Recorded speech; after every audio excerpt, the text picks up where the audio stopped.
हम लोग देख रहे थे प्रयोग विधि को। तो यहाँ पर आपका प्रयोग विधि है। तो चल कुंडली धारामापी में प्रवाहित धारा तार में उत्पन्न ऐंठन या कुंडली के विशेष के अनुक्रमण उपाय होती है। प्रयोग विधि में हम इसको देखते हैं। धारामापी को प्रयोग में लाने से पहले समतलाकारी पेच की सहायता से, ठीक है, इसके प्रयोग विधि में हम लोग देखते हैं कि धारामापी जो रहता है, धारामापी को प्रयोग में लाने के पहले समतलकारी पेंचों की सहायता से उसके आधार को क्षैतिज करते हैं तथा लैंप के पैमाना व्यवस्था के द्वारा उसको फास्फर ब्रांच की पन्नी के साथ जोड़ते हैं। फास्फर ब्रांच की पन्नी के साथ जुड़े दर्पण में प्रकाश डालते हैं। दर्पण में हम लोग प्रकाश डालते हैं तथा इससे परिवर्तित होकर आने वाले प्रकाश को पैमाने के शून्य चिन्ह पर प्राप्त करते हैं। आने वाले प्रकाश के पैमाने को शून्य चिन्ह पर प्राप्त करते हैं। अब धारामापी में विद्युत धारा प्रवाहित करते हैं जिससे कुंडली के साथ दर्पण भी घूम जाता है। अतः पैमाने पर प्रकाश चिन्ह विस्थापित हो जाता है। अतः कहाँ पर विस्थापित हो जाता है? प्रकाश चिन्ह पर विस्थापित हो जाता है। कौन हो जाता है? पैमाने पर। ठीक है, तो प्रयोग विधि में हम लोग देखते हैं कि धारामापी को प्रयोग में लाने के पहले, किसको? धारामापी को। तो धारामापी को हम लोग प्रयोग में लाने के पहले समतलाकारी पेंचों की सहायता में उसके आधार को क्षैतिज करते हैं। लैंप पैमाना व्यवस्था के द्वारा फास्फर ब्रांच की पन्नी के साथ जुड़े दर्पण में प्रकाश डालते हैं तथा इससे परिवर्तित होकर आने वाले प्रकाश को पैमाने के शून्य चिन्ह पर प्राप्त करते हैं। अब धारामापी में विद्युत धारा प्रवाहित करते हैं जिससे कुंडली के साथ दर्पण भी घूम जाता है। अतः पैमाने पर प्रकाश चिन्ह विस्थापित हो जाता है। आपका क्या हो जाता है?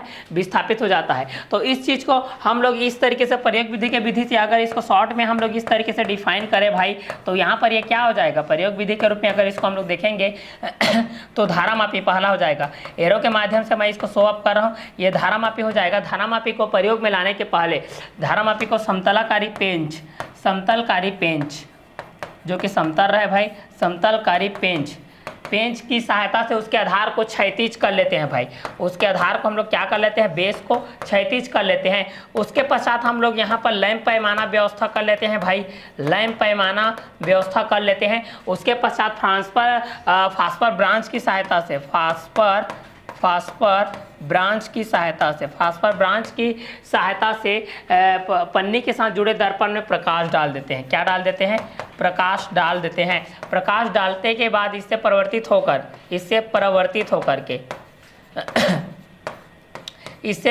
होकर आने वाले प्रकाश को शून्य चिन्ह पर प्राप्त कर लेते हैं तथा धारामापी में विद्युत धारा प्रवाहित करते हैं। धारामापी में विद्युत धारा हम लोग प्रवाहित करते हैं जिससे कुंडली के साथ दर्पण भी आपका घूम जाता है, अतः पैमाने पर प्रकाश चिन्ह विस्थापित हो जाता है। तो ये था आप लोगों का प्रयोग विधि। जब हम लोग चल कुंडली धारामापी में प्रवाहित धारा तार में उत्पन्न ऐंठन या कुंडली के विशेष के अनुक्रमण उपाधि होती है, तो धारामापी को प्रयोग में लाने के पहले समतलाकारी पेंचों की सहायता से उसके आधार को क्षैतिज करते हैं तथा लैंप पैमाना व्यवस्था के द्वारा फास्फर ब्रांच की पन्नी के साथ जुड़े दर्पण में प्रकाश डालते हैं तथा इससे परिवर्तित होकर आने वाले प्रकाश को पैमाने के शून्य चिन्ह पर प्राप्त करते हैं। अब धारामापी में विद्युत धारा प्रवाहित करते हैं जिससे कुंडली के साथ दर्पण भी घूम जाता है, अतः पैमाने पर प्रकाश चिन्ह विस्थापित हो जाता है। चलिए नेक्स्ट टॉपिक हमारा देखते हैं, धारामापी की सुग्राह्यता। धारामापी की सुग्राह्यता के लिए आवश्यक शर्तें भी देखते हैं। कुंडली में एकांक धारा प्रवाहित करने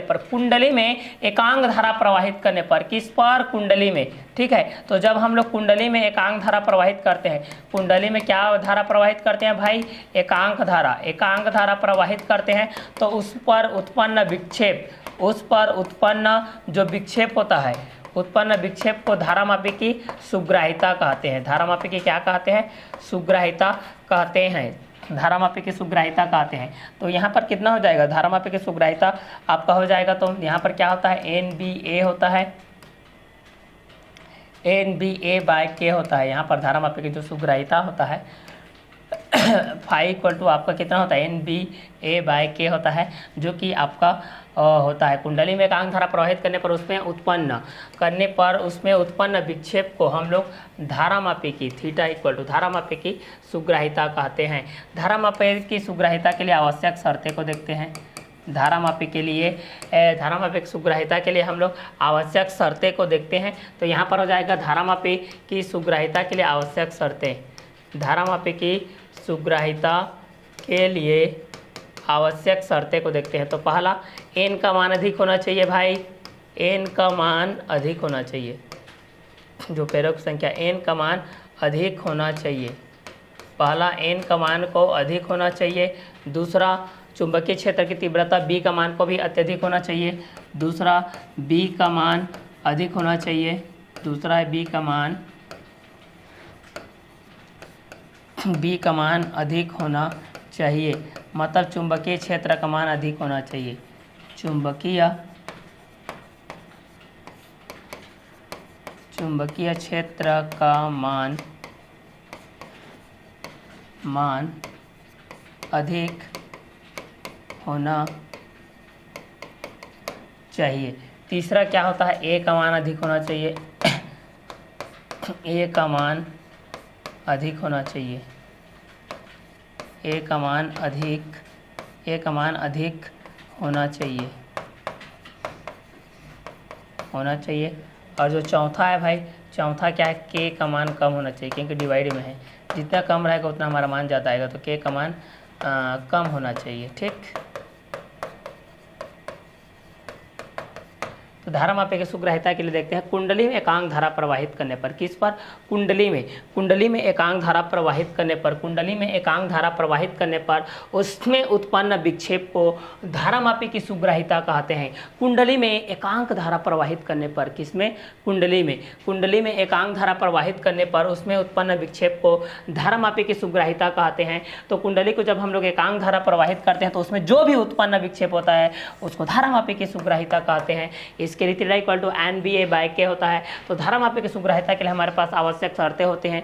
पहला, n का मान को अधिक होना चाहिए। दूसरा, b का मान को अधिक होना चाहिए। तीसरा, a का मान अधिक होना चाहिए। चौथा, आपका k का मान को कम होना चाहिए। धारा मापे की सुग्राह्यता के लिए है। चलिए अगला हमारा टॉपिक देखते हैं, जो कि मोस्ट इंपॉर्टेंट है, संट का सिद्धांत। चलिए ये आपका मोस्ट इंपॉर्टेंट क्वेश्चन है एग्जाम की दृष्टि से।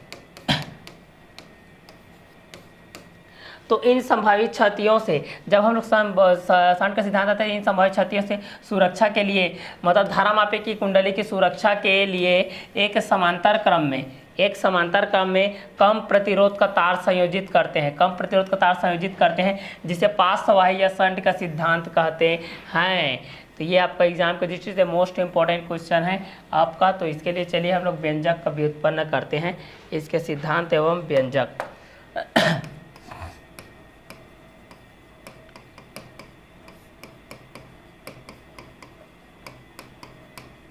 डेरिवेशन। चलिए, तो ये संट का सिद्धांत है, इसके अंतर्गत हम लोग देखते हैं भाई।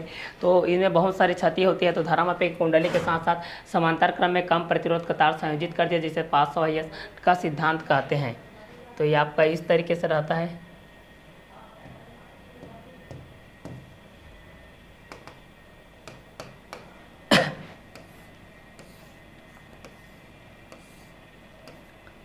ये आपका G है, ये आपका IG है, ये आपका IS है, सिद्धांत S है।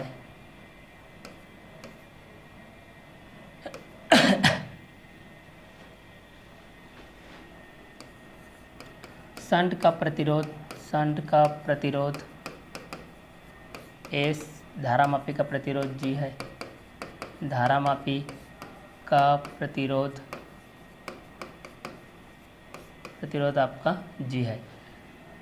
चूँकि धारा मापी के सिरों पर उत्पन्न प्रतिरोध, धारा मापी के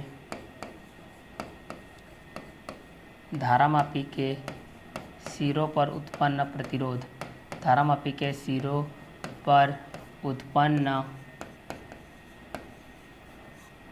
उत्पन्न प्रतिरोध, ये आपका हो जाएगा IG हो जाएगा। और संट के सिरों पर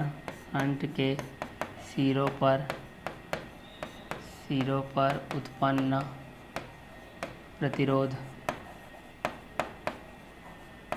आपका हो जाएगा IS हो जाएगा।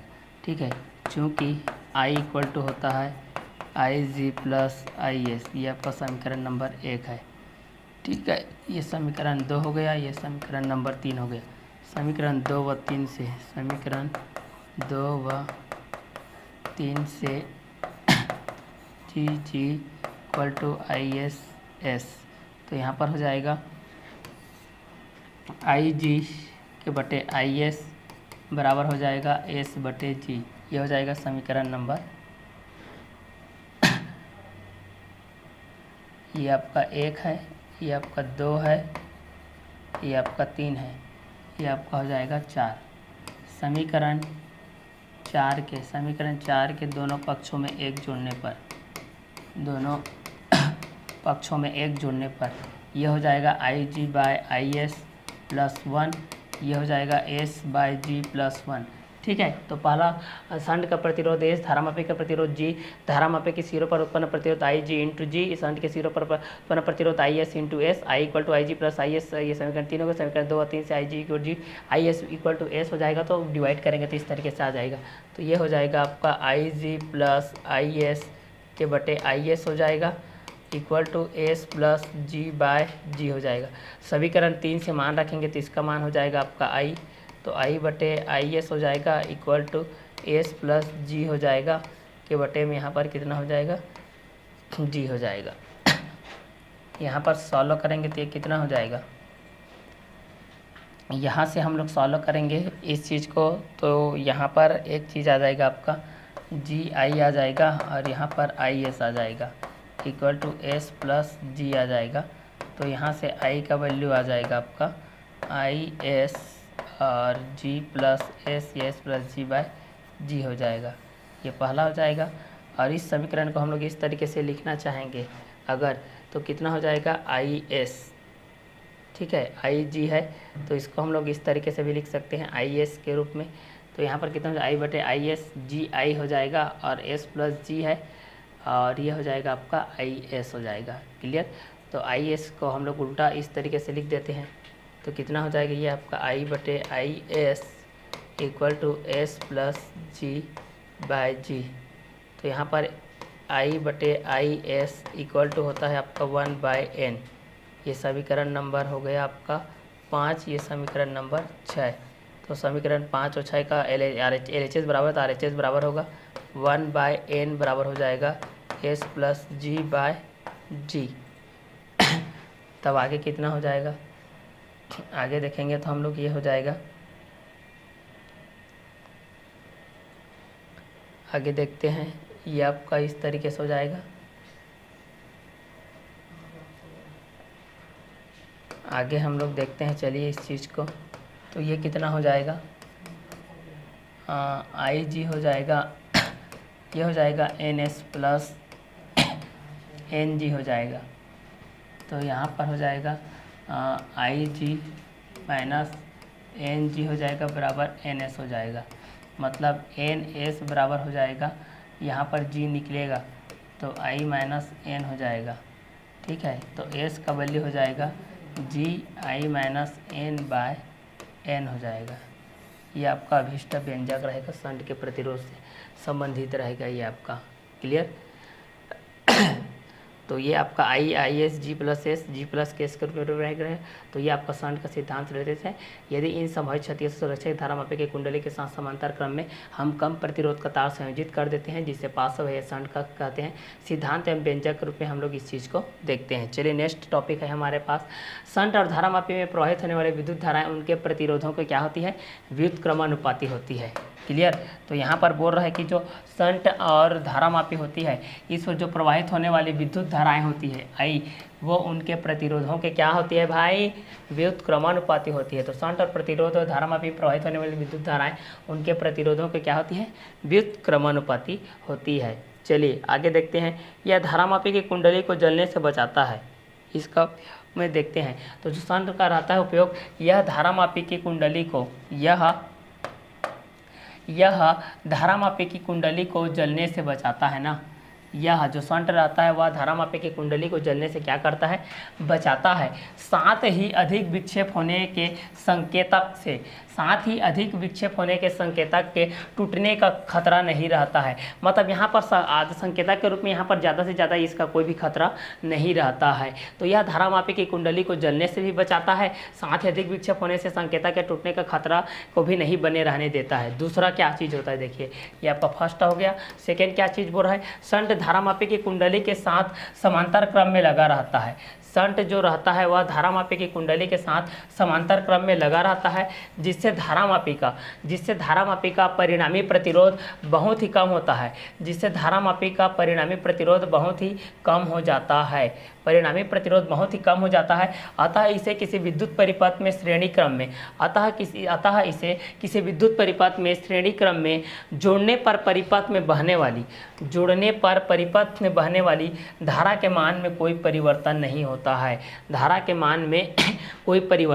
होता है। तो दूसरा चीज़ को अगर हम लोग इसको देखेंगे तो क्या हो जाएगा, दूसरा चीज़ कि शंट धारामापी की कुंडली के साथ समांतर क्रम में लगा रहता है, जिससे धारामापी का परिणामी प्रतिरोध बहुत कम हो जाता है, अतः इसे किसी विद्युत परिपथ में श्रेणी क्रम में जोड़ने पर परिपथ में बहने वाली धारा के मान में कोई परिवर्तन नहीं होता है। तो पहला हम लोग क्या चीज़ देखें पहला यह देखें कि यह धारामापी की कुंडली को जलने से बचाता है, साथ ही अधिक विक्षेप होने से संकेतक के टूटने का खतरा नहीं बना रहता है। शंट धारामापी की कुंडली के साथ समांतर क्रम में लगा रहता है, जिससे धारामापी का परिणामी प्रतिरोध बहुत कम हो जाता है, अतः इसे किसी विद्युत परिपथ में श्रेणी क्रम में जोड़ने पर परिपथ में जो भी बहने वाली धारा होती है उसके मान में कोई भी परिवर्तन नहीं होता है, एज इट इज रहता है, जैसा का वैसा रहता है। क्लियर। तो नाउ थर्ड है हमारे पास शंट के सिद्धांत का उपयोग कर धारामापी के परास को बढ़ाया जा सकता है। ठीक है, धारामापी के परास को बढ़ाने के लिए हम किसका उपयोग करते हैं, क्वेश्चन आएगा तो शंट का उपयोग करते हैं। उदाहरणतः मान लेते हैं कि धारामापी में एम्पियर की धारा प्रवाहित करने पर एम्पियर की धारा प्रवाहित करने पर उस पर पूर्ण पैमाना मतलब फुल स्केल उस पर जो पूर्ण पैमाना होता है विक्षेप देता है। अगर विक्षेप देगा तो अब यदि उसमें से 10 एम्पियर की धारा प्रवाहित करना चाहते हैं, अगर उसमें हम लोग 10 एम्पियर की धारा प्रवाहित करना चाहते हैं तो उसके साथ ऐसे शंट का प्रयोग करते हैं जिसका प्रतिरोध धारामापी के प्रतिरोध का 10-1 व अर्थात 10वां भाग रहे। ठीक है, 10-1 भाग मतलब 9वां भाग रहे। तो ये है आपका शंट का उपयोग के लिए। तो पहला, यह धारामापी की कुंडली को जलने से बचाता है, साथ ही अधिक विक्षेप होने से संकेतक के टूटने का खतरा नहीं रहता। शंट धारामापी की कुंडली के साथ समांतर क्रम में लगा रहता है, जिससे धारामापी का परिणामी प्रतिरोध बहुत ही कम हो जाता है, अतः इसे किसी विद्युत परिपथ में श्रेणी क्रम में जोड़ने पर परिपथ में बहने वाली धारा के मान में कोई परिवर्तन नहीं होता। शंट का उपयोग कर धारामापी के परास को बढ़ाया जा सकता है। उदाहरणतः मान लेते हैं कि धारामापी में एम्पियर की धारा प्रवाहित करने पर उसमें पूर्ण पैमाना विक्षेप देता है। अब यदि उसमें से 10 एम्पियर की धारा प्रवाहित करना चाहते हैं तो उसके साथ ऐसे शंट का प्रयोग करेंगे जिसका प्रतिरोध धारामापी के प्रतिरोध का 10-1वां भाग अर्थात कि 9वां भाग हो जाए। तो ये आपका शंट का उपयोग हो गया। शंट का उपयोग पूछता है, शंट का सिद्धांत लिखिए, शंट के लिए व्यंजक व्युत्पन्न कीजिए, तब आपको इस तरीके से इस चीज़ को करना है। तो चलिए आगे के कंटेंट को देखते हैं। हमारे पास शंट से हानि, इससे शंट से क्या क्या हानि है इस चीज़ को हम लोग देखते हैं। इससे क्या क्या हानि है, हर चीज़ में गुण होता है, गुण के साथ दोष भी होता है। तो शंट के प्रयोग से धारामापी की सुग्राह्यता कम हो जाती है। पहला, शंट के प्रयोग से धारामापी की सुग्राह्यता क्या हो जाती है, कम हो जाती है। तो पहला चीज़ देखिए, पहला धारामापी की सुग्राह्यता क्या हो जाती है, कम हो जाती है। धारामापी की सुग्राह्यता कम हो जाती है, कम हो जाती है। दूसरा क्या बोल रहा है कि अतः ऐसे प्रयोग में जहाँ शून्य विक्षेप या संतुलन बिंदु ज्ञात करना होता है। ठीक है, ऐसे प्रयोग में जहाँ पर शून्य विक्षेप या संतुलन बिंदु ज्ञात करना होता है, क्या बिंदु ज्ञात करना होता है, संतुलन बिंदु ज्ञात करना होता है, तब हम लोग शून्य विक्षेप बिंदु के समीप शंट को निकाल लेना चाहिए। ठीक है, अगर हम लोग शून्य विक्षेप या संतुलन की स्थिति प्राप्त होता है उस टाइम हमको शंट के सिद्धांत के अनुसार शंट को निकाल लेना चाहिए। इसका उपयोग के अंतर्गत धारामापी कुंडली के साथ शंट लगाकर उसे अमीटर में बदला जाता है। ठीक है। तो धारामापी की कुंडली के साथ संट लगाकर उसे अमीटर में बदला जाता है तथा उसके प्रास को बढ़ाया जा सकता है। उसके प्रास को क्या किया जा सकता है? बढ़ाया जा सकता है। तो जहाँ पर शून्य विक्षेप रहेगा, क्या विक्षेप रहेगा? जहाँ पर शून्य विक्षेप रहेगा। क्लियर? तो जहाँ पर शून्य विक्षेप रहेगा, यह संतुलन बिंदु जहाँ पर हमको ज्ञात करना रहेगा। क्या ज्ञात करना रहेगा? संतुलन बिंदु। जहाँ पर शून्य विक्षेप या संतुलन बिंदु हमको ज्ञात करना रहेगा, वहाँ पर संट को निकाल देना चाहिए। संट को निकाल देना चाहिए। संट को निकाल देना चाहिए। इसका उपयोग के बेस पे देखते हैं। चलिए भाई लोग, हम लोग उपयोग देखते हैं। तो उपयोग में देखेंगे तो क्या हो जाएगा? धारामापी की कुंडली के साथ संट लगाकर हम लोग इसको अमीटर में बदल देते हैं। ठीक है। तो धारामापी की कुंडली के साथ संट लगाकर उसे अमीटर में बदला जाता है। तो धारामापी की कुंडली के साथ संट लगाकर उसको अमीटर में बदला जाता है तथा उसके प्रास को बढ़ाया जा सकता है। उसके प्रास को क्या किया जाता है? बढ़ाया जाता है। तो ये था आपका संट से हानि। चलिए आगे देखते हैं। धारामापी का अमीटर में रूपांतरण।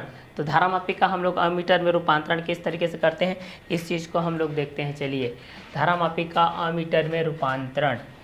चलिए, तो इस चीज़ को हम लोग आगे कवर अप करते हैं। तो पहला बोल रहा है कि धारामापी का अमीटर में रूपांतरण। धारामापी का अमीटर में रूपांतरण। तो अमीटर वह उपकरण होता है जिसकी सहायता से किसी विद्युत परिपथ में प्रवाहित विद्युत धारा का मापन करते हैं। क्लियर? तो अमीटर वह उपकरण होता है जिसकी सहायता से किसी विद्युत धारा में प्रवाहित विद्युत धारा का हम लोग क्या करते हैं? मापन करते हैं। तो अभी हम लोग देख रहे हैं करंट में धारामापी का अमीटर में रूपांतरण। तो अमीटर वह उपकरण होता है, अमीटर आपका वह उपकरण होता है जिसकी सहायता से किसी विद्युत परिपथ में प्रवाहित विद्युत धारा को मापन करते हैं। धारामापी को अमीटर में बदलने के लिए, किसको? धारामापी को। तो जब हम लोग धारामापी को अमीटर में बदलने के लिए उसकी कुंडली के साथ समांतर क्रम में, उसके कुंडली के साथ देखिए ना, उसके कुंडली के साथ समांतर क्रम में जोड़ते हैं ना। किस क्रम में जोड़ते हैं? समांतर क्रम में कम प्रतिरोध का तार जोड़ देते हैं। यहाँ पर इस चीज़ को याद रखिएगा कि जब धारामापी को अमीटर में बदलने के लिए उसके कुंडली में समांतर क्रम में कम प्रतिरोध का तार जोड़ देते हैं, इस तार को संट कहते हैं। ठीक है, क्योंकि इसका कम प्रतिरोध रहता है। तो संट का प्रतिरोध 0 से 0.1 ओम या इससे भी कम होता है। ठीक है। तो कुंडली के साथ संकेतक लगा होता है, जो एम्पियर में अंकित वृत्तीय पैमाने पर हमेशा घूमते रहता है। वो संकेतक रूप में ज़्यादा होता है कि कम होता है, इस चीज़ को वह निर्देशित करते रहता है। तो धारामापी का अमीटर में रूपांतरण।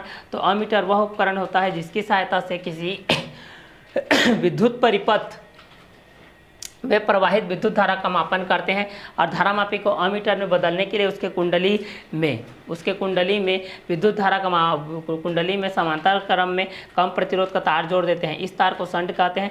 का प्रतिरोध 0.01 ओम या इससे भी कम होता है। कुंडली के साथ संकेतक लगा होता है जो कि एम्पियर में अंकित वृत्तीय पैमाने पर आपका घूमते रहता है। ये था आपका धारामापी के अमीटर में रूपांतरण के लिए आपका टॉपिक। चलिए अगला देखते हैं हम लोग। अगला है हमारे पास इसकी के बेस पे किसी विद्युत परिपथ में। क्लियर? इसके बाद क्या है आपका? किसी विद्युत परिपथ में। तो चलिए इस चीज़ को हम लोग देखते हैं। किसी विद्युत परिपथ में अमीटर को जोड़ते समय, किसी विद्युत परिपथ में, ये देखिए, किसी विद्युत परिपथ में मीटर को जोड़ते समय ध्यान रखना चाहिए कि सेल के धन सिरे से आने वाले तार अमीटर के धन सिरे से जुड़ा हुआ हो। अमीटर के धन सिरे से किससे हो? जुड़ा हुआ। तो जो भी आपका अमीटर होता है तो अमीटर के धन सिरे से जुड़ा होना चाहिए, प्लस से आपका जुड़ा होना चाहिए। तो अमीटर को सदैव विद्युत परिपथ में श्रेणी क्रम में जोड़ते हैं। अमीटर को विद्युत परिपथ में सदैव श्रेणी क्रम में जोड़ना चाहिए। किस में जोड़ना चाहिए? अमीटर को सदैव आपके श्रेणी क्रम में जोड़ना चाहिए। क्योंकि कम रहता है, समांतर क्रम में आपका ज़्यादा होता है, श्रेणी क्रम में जोड़ना चाहिए। यदि भूलवश अमीटर के परिपथ में शैल के साथ समांतर क्रम में जोड़ दिया गया, भूलवश कारणवश अगर गलती से आप लोग अमीटर के परिपथ में शैल के साथ समांतर क्रम में जोड़ दिया तो उसका प्रतिरोध कम होने से उसमें होकर अत्यधिक विद्युत धारा प्रवाहित होने लगेगी, जिससे उसकी कुंडली क्षतिग्रस्त हो सकती है, क्षतिग्रस्त हो सकती है। इसलिए जब भी जोड़ोगे भाई लोग प्रैक्टिकल के वक्त या प्रैक्टिकल के टाइम जब भी आपको कराएंगे तो इसको हमेशा श्रेणी क्रम में जोड़ना। तो किसी विद्युत परिपथ में अमीटर को जोड़ते समय ध्यान रखना चाहिए, ठीक है। तो किसी विद्युत परिपथ में अमीटर को जोड़ते समय में किन किन चीज़ों का ध्यान रखना चाहिए। पहला, सेल के धन सिरे से आने वाला तार, जो पहला पहला सेल से आने वाले जो प्लस जो तार है, आने वाला तार है, उसको प्लस धन सिरा को अमीटर में जोड़ना चाहिए। दूसरा, अमीटर के सदैव विद्युत परिपथ के आपको श्रेणी क्रम में जोड़ना चाहिए। किसमें जोड़ना चाहिए? श्रेणी क्रम में जोड़ना चाहिए। यदि भूलवश अमीटर को परिपथ में शैल के साथ समांतर क्रम में जोड़ दिया जाए तो उसका प्रतिरोध कम होने से उसके अत्यधिक विद्युत धारा बहने लगेगी, जिससे कि कुंडली को वह क्षतिग्रस्त कर सकती है। चलिए, तो धारामापी का वोल्टमीटर में परिवर्तन देखते हैं। अब हम लोग क्या देखेंगे? अब धारामापी का वोल्टमीटर में परिवर्तन। तो चलिए इसको देखते हैं। धारामापी का अमीटर में परिवर्तन, अब धारामापी का वोल्टमीटर में परिवर्तन को देखते हैं। चलिए, तो यहाँ पर यह हो जाएगा, वोल्टमीटर वह उपकरण होता है, ठीक है, जैसे कि अमीटर था उसी प्रकार यहाँ पर वोल्टमीटर वह उपकरण होता है जिसकी सहायता से विद्युत परिपथ के किन्हीं दो बिंदुओं के मध्य विभवांतर ज्ञात करते हैं। किन्हीं दो बिंदुओं के मध्य क्या ज्ञात करते हैं? विभवांतर ज्ञात करते हैं। धारामापी को वोल्टमीटर में बदलने के लिए उसकी कुंडली के साथ श्रेणी क्रम में उच्च मान का प्रतिरोध जोड़ देते हैं। जोड़ देते हैं। तो चलिए, अमीटर के लिए तो हम लोग जान गए, अब वोल्टमीटर के लिए जानते हैं। तो वोल्टमीटर वह उपकरण जिसकी सहायता से हम किसी विद्युत परिपथ के किन्हीं विद्युत परिपथ पर हम दो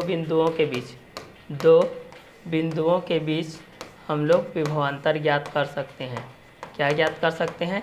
विभवांतर ज्ञात हम लोग कर सकते हैं। धारामापी को वोल्टमीटर में बदलने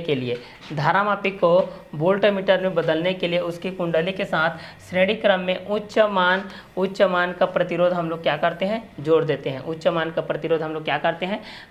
हैं। तो वोल्टमीटर वह उपकरण होता है जिसकी सहायता से विद्युत परिपथ के किन्हीं दो बिंदुओं के मध्य विभवांतर ज्ञात करते हैं, और धारामापी को वोल्टमीटर में बदलने के लिए उसके कुंडली के साथ श्रेणी क्रम में उच्च मान का प्रतिरोध को जोड़ देते हैं। तो अब धारामापी को वोल्टमीटर में बदलने के लिए क्या किया जाता है? तो धारामापी को वोल्टमीटर में बदलने के लिए उसकी कुंडली के साथ श्रेणी क्रम में उच्च प्रतिरोध का तार, ठीक है, जोड़ देते हैं। और जबकि धारामापी को अमीटर में बदलने के लिए उसकी कुंडली के साथ श्रेणी क्रम में हम लोग कम प्रतिरोध का तार को जोड़ते हैं, इसमें उच्च प्रतिरोध के तार को जोड़ते हैं। ये दोनों चीज़ों को आप लोग हमेशा याद रखिएगा। क्लियर? इसके बाद अमीटर और वोल्टमीटर है। इसके बाद हमारे पास क्या है? अमीटर और क्या है आपका? वोल्टमीटर में अंतर है। ये इस लेसन का और इस चैप्टर का लास्ट टॉपिक है, ये आपका अमीटर और वोल्टमीटर में अंतर। तो चलिए इसको देखते हैं। ये एग्जाम में आता है हमेशा, अमीटर और वोल्टमीटर में अंतर। तो अमीटर को देखते हैं और यहाँ पर हम लोग देखते हैं, ये आपका अमीटर है ना, ये आपका अमीटर है। अमीटर और वोल्टमीटर में अंतर को देखते हैं।